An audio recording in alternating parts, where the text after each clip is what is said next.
अब हम थोड़ा सा भारत और भारत के आसपास के जो देश हैं उनसे जो बाउंड्री टच होती है उन राज्यों के बारे में थोड़ी सी चर्चा कर लेते हैं। आपके सामने पूरा का पूरा चार्ट जो है वो बनकर के आ रहा है, ठीक है, आप इसमें भी देख लेंगे। लेकिन उससे पहले हम मैप में देखते हैं, ठीक है। मैप आपके सामने बन के आ रहा होगा, आप देख सकते हैं मैप में, ठीक है। सबसे पश्चिम में आपको दिखाई दे रहा होगा पाकिस्तान। कौन सा दिखाई दे रहा है? पाकिस्तान। पाकिस्तान से जो टच होने वाले राज्य हैं वो सबसे पहला आपको सबसे नीचे दिख रहा होगा गुजरात, उससे ऊपर राजस्थान, और राजस्थान से ऊपर पंजाब, पंजाब से ऊपर हिमाचल, जम्मू कश्मीर, और जम्मू कश्मीर से ऊपर लद्दाख। ये 5 राज्य पाकिस्तान से लगते हैं। उसके आगे बढ़ेंगे होगा अफगानिस्तान।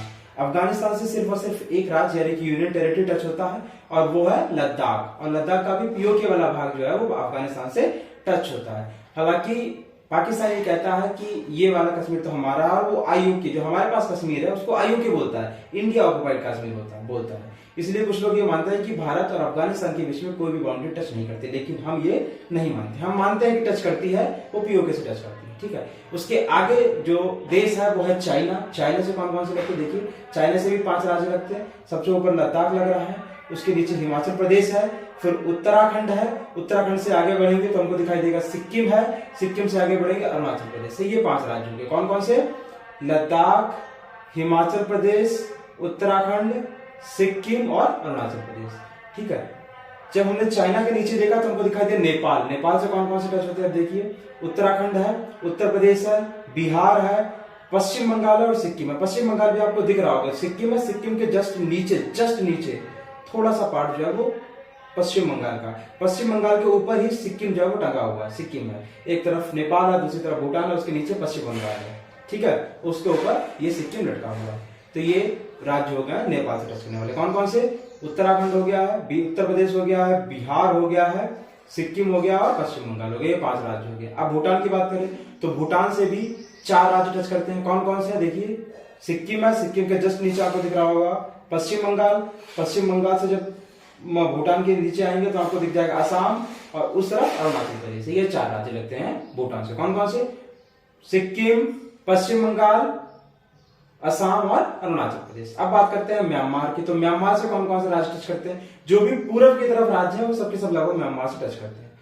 आपको दिख रहा होगा ऊपर अरुणाचल प्रदेश है, फिर नागालैंड है, फिर मणिपुर है, फिर मिजोरम है। ये 4 राज्य जो है वो म्यांमार से टच करते हैं। अब बात करें बांग्लादेश की, तो बांग्लादेश से 5 राज्य टच करते हैं। कौन कौन से 5 राज्य है? सबसे ज्यादा जो टच करता है वो पश्चिम बंगाल में आपको दिखाई दे रहा होगा, पश्चिम बंगाल है। पश्चिम बंगाल से जब थोड़ा सा आगे बढ़ेंगे आपको दिखाई दे जाएगा असम है, और बांग्लादेश के कंधे पर बैठा हिमाचल मेघालय, ठीक है। तो पश्चिम बंगाल हो गया, असम हो गया, मेघालय हो गया। फिर नीचे की तरफ आएंगे तो आपको दिखाई देगा त्रिपुरा, जो कि 3 तरफ से बांग्लादेश से गिरा है, और चौथा हो जाएगा मिजोरम। ये 4 राज्य, ये 5 राज्य जो है वो बांग्लादेश से हो जाएंगे, ठीक है। तो ये हो गए थे इनके पड़ोसी देश और राज्य, ठीक है। आप एक बार चार्ट में भी नजर डाल सकते हैं। अब हमने जो चार्ट बनाया है ये सीक्वेंस के हिसाब से बनाया है। सबसे ज्यादा किस देश से बाउंड्री टच होती है, उससे कम किससे, उससे कम किससे और उससे कम किससे।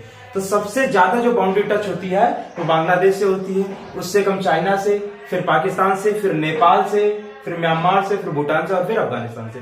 ये क्रम भी आपको याद रखना है। सबसे ज्यादा किससे टच होगी, क्रम आपको कैसे याद रखना है? देखिए, बांग्लादेश है, चाइना है, पाकिस्तान है। बांग्लादेश है, फिर चाइना है, फिर पाकिस्तान है, फिर नेपाल है, म्यांमार है, भूटान है और ये अफगानिस्तान है। मैं पूरा वर्ल्ड में इंडिया के आसपास के जो भी राज्य हैं, जो भी देश हैं, वो सब आपकी नजर में आने चाहिए। हम जैसे उंगली कर रहे हैं तो मेरी आंखों के सामने जो नक्शा बन के आ रहा है, मैं उस नक्शे को अपनी उंगलियों के इशारे पर चला रहा हूं। देखिए, सबसे पहला कौन सा है? ये हमको दिख गया बांग्लादेश, सबसे ज्यादा टच होती है बांग्लादेश, फिर चाइना, फिर पाकिस्तान, फिर नेपाल, फिर म्यांमार और फिर भूटान, और उसके बाद अफगानिस्तान। ये राज्य हो जाएंगे। देखिए, बांग्लादेश से कितनी लगती है? 4096.7 किलोमीटर लगती है। 5 राज्य संबद्ध हैं, पश्चिम बंगाल, असम, मेघालय, त्रिपुरा और मिजोरम। चाइना से कितनी लगती है? 3488 किलोमीटर लगती है। 5 राज्य टच करते हैं, लद्दाख, हिमाचल प्रदेश, उत्तराखंड, सिक्किम और अरुणाचल प्रदेश। पाकिस्तान से कितनी टच करती है? 3323, 5 राज्य, लद्दाख, जम्मू कश्मीर, पंजाब, राजस्थान, गुजरात। म्यांमार से, नेपाल से 1751, 5 राज्य, उत्तराखंड, उत्तर प्रदेश, बिहार, पश्चिम बंगाल और सिक्किम। म्यांमार से 1643, 4 राज्य, अरुणाचल प्रदेश, नागालैंड, मणिपुर और मिजोरम। भूटान से 699, 4 राज्य, सिक्किम, पश्चिम बंगाल, अरुणाचल प्रदेश और असम। वही अफगानिस्तान से 106 किलोमीटर एक राज्य और वो है लद्दाख। तो ये हो गए थे भारत के पड़ोसी देश और उनसे टच करने वाले भारतीय राज्य और उनकी लंबाई।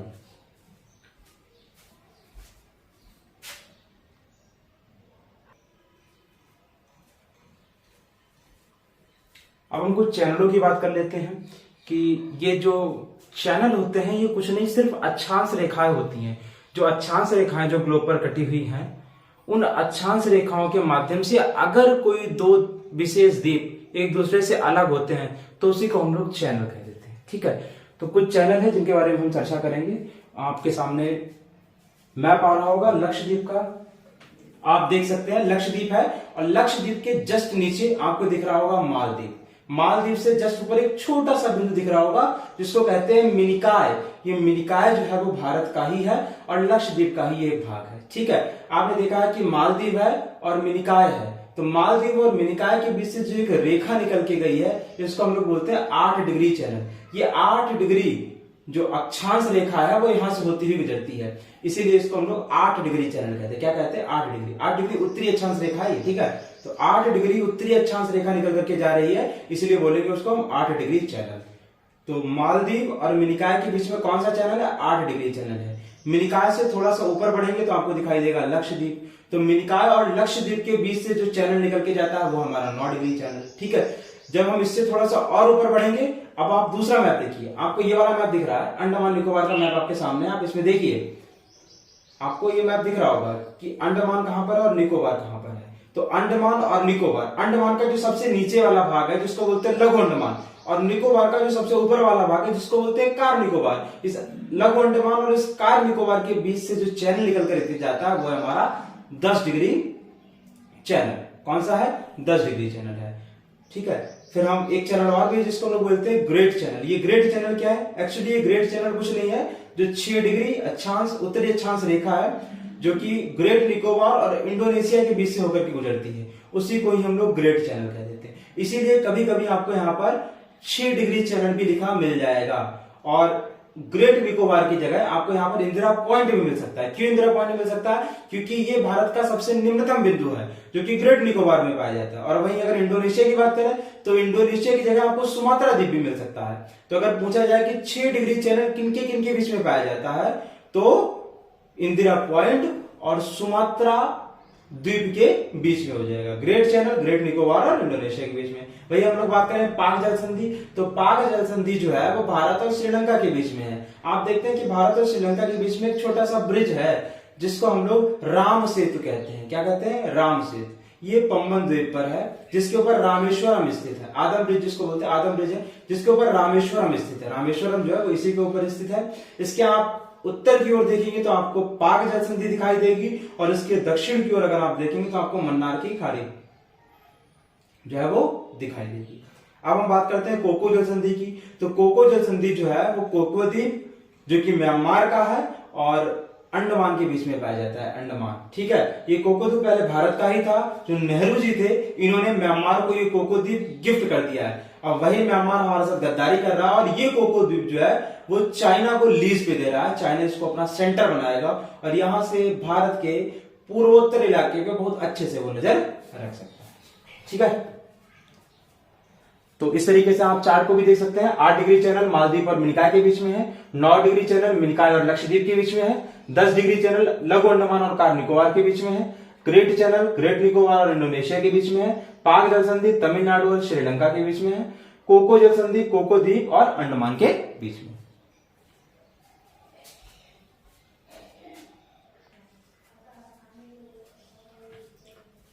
अब हम कुछ राज्य और उनकी राजधानियां देख लेते हैं। सारे राज्य और राजधानियां नहीं देखेंगे, जो महत्वपूर्ण थोड़े से वही हम जान लेते हैं, जो थोड़े से कंफ्यूजिंग होते हैं। जैसा कि हम बोलते हैं कि हिमाचल प्रदेश की राजधानी क्या है, तो आपके दिमाग में आती है शिमला।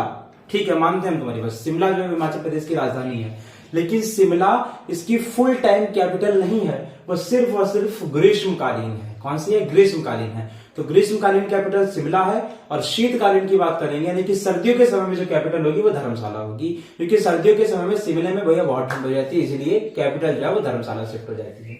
उत्तराखंड की उसकी भी 2 कैपिटल है। पहली अगर हम पूछेंगे आपसे उत्तराखंड की कैपिटल क्या है, तो आपके मुंह से तुरंत निकलेगा देहरादून। ठीक है भाई, देहरादून है, लेकिन देहरादून जो है वो शीतकालीन है। कैसी है? शीतकालीन है। और वही अगर हम बात करेंगे गैरसैंण की, तो गैरसैंण जो हो जाएगी वो उसकी ग्रीष्मकालीन हो जाएगी। गैरसैंण कैसी हो जाएगी? ग्रीष्मकालीन। गा से गैरसैंण और गा से ग्रीष्मकालीन। किसकी कैपिटल है ये? उत्तराखंड की। आंध्र प्रदेश की बात करें तो आंध्र प्रदेश की कैपिटल आप बोलेंगे अमरावती, लेकिन भाई आंध्र प्रदेश की 3 कैपिटल प्रस्तावित है। पहली ये अमरावती, ये अमरावती जो है वो विधायी कैपिटल है। दूसरी है कुर्नूल, ये कुर्नूल जो है वो उसकी न्यायिक कैपिटल है। और तीसरी है विशाखापत्तनम, ये विशाखापत्तनम जो है वो उसकी एग्जीक्यूटिव यानी कि कार्यकारी कैपिटल हो जाएगी। एग्जीक्यूटिव कैपिटल हो जाएगी, कार्यकारी राजधानी हो जाएगी। ठीक है, तो ये 3 राज्यों की हमें याद रखना है क्योंकि इनकी एक से ज्यादा राजधानियां हैं। वही अगर हम बात करें यूटी की, तो एक यूटी है जिसका नाम है जम्मू कश्मीर। उस जम्मू कश्मीर की भी 2 कैपिटल है। आपको पता होगा जम्मू कश्मीर की कैपिटल खुद जम्मू भी है और उसके साथ साथ श्रीनगर भी है। जम्मू जो है वो नीचे है, इसीलिए यहाँ पे सर्दी कम पड़ती है। तो जो शीतकाल में कैपिटल होती है वो जम्मू होती है। वही श्रीनगर जो है वो ऊपर है, वहां सर्दी ज्यादा पड़ती है, इसीलिए ग्रीष्म काल में कैपिटल हमारी कहां शिफ्ट होती है?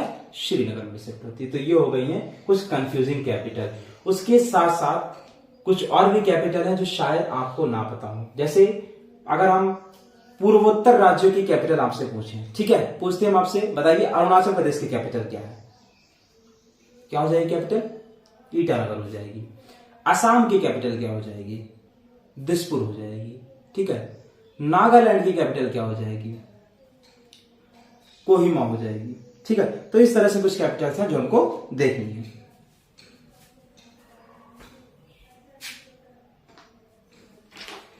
एक बार बाकी राजधानी के ऊपर भी हम सरसरी नजर डाल देते हैं। ठीक है, जो महत्वपूर्ण है, सारे के ऊपर तो नहीं डालेंगे, जो महत्वपूर्ण है। जैसे हमने आपको भी बताया कि पूर्वोत्तर राज्य की जो है महत्वपूर्ण है। अरुणाचल प्रदेश की क्या हो जाएगी? ईटानगर हो जाएगी। उसके नीचे असम की दिसपुर हो जाएगी। नागालैंड की कोहिमा हो जाएगी। मणिपुर की इम्फाल हो जाएगी। मणिपुर के नीचे आएंगे त्रिपुरा, नागालैंड, मणिपुर, मिजोरम। मिजोरम की कौन सी हो जाएगी? आइजोल हो जाएगी। उसके बाद त्रिपुरा की कौन सी हो जाएगी? अगरतला हो जाएगी। और उसके बाद मिजोरम की कौन सी हो जाएगी? आइजोल होगी। उसके बाद मेघालय, मेघालय की कौन सी हो जाएगी? शिलोंग हो जाएगी। ठीक है, ये अब हम केंद्र शासित प्रदेश की अगर बात करें तो केंद्र शासित प्रदेशों में सबसे पहला है चंडीगढ़। चंडीगढ़ की राजधानी चंडीगढ़ ही है। दूसरा केंद्र शासित प्रदेश है पुदुचेरी। पुदुचेरी की भी पुदुचेरी ही है। ठीक है, तीसरा है अंडमान निकोबार। अंडमान निकोबार की जो है वो हो जाएगी पोर्ट ब्लेयर। कौन सी हो जाएगी? Port Blair. और ये पोर्ट ब्लेयर जो है वो दक्षिणी अंडमान में। कहां पर है? दक्षिणी अंडमान में। ठीक है, अगली हो जाएगी लक्षद्वीप। लक्षद्वीप की कौन सी हो जाएगी? कावारती हो जाएगी। जम्मू कश्मीर की हम बात कर ही चुके हैं। लद्दाख की लेह हो जाएगी। तो ये हो गई है इनकी। और हाँ, दादर नगर हवेली दमन दीव, इनकी कौन सी हो जाएगी? इनकी दमन हो जाएगी। ठीक है, तो एक बार फिर से नजर डालते हैं। अरुणाचल प्रदेश की ईटानगर, असम की दिसपुर, नागालैंड की कोहिमा, मणिपुर की इम्फाल, मेघालय की शिलोंग, और मिजोरम की आइजोल, त्रिपुरा की अगरतला। केंद्र शासित प्रदेशों में लक्षद्वीप की कावारती, दमन दीव दादर नगर हवेली की दमन हो जाएगी, और चंडीगढ़ की चंडीगढ़ ही हो जाएगी। इसके साथ साथ हरियाणा और पंजाब दोनों की कैपिटल भी चंडीगढ़ ही है। ठीक है, जम्मू कश्मीर की श्रीनगर और जम्मू हो जाएगी। लद्दाख की लेह हो जाएगी। पांडिचेरी की पांडिचेरी ही हो जाएगी, पुदुचेरी ही हो जाएगी। ठीक है, और अंडमान निकोबार की पोर्ट ब्लेयर हो जाएगी जो कि दक्षिणी अंडमान में स्थित है। तो ये है हमारी राजधानी।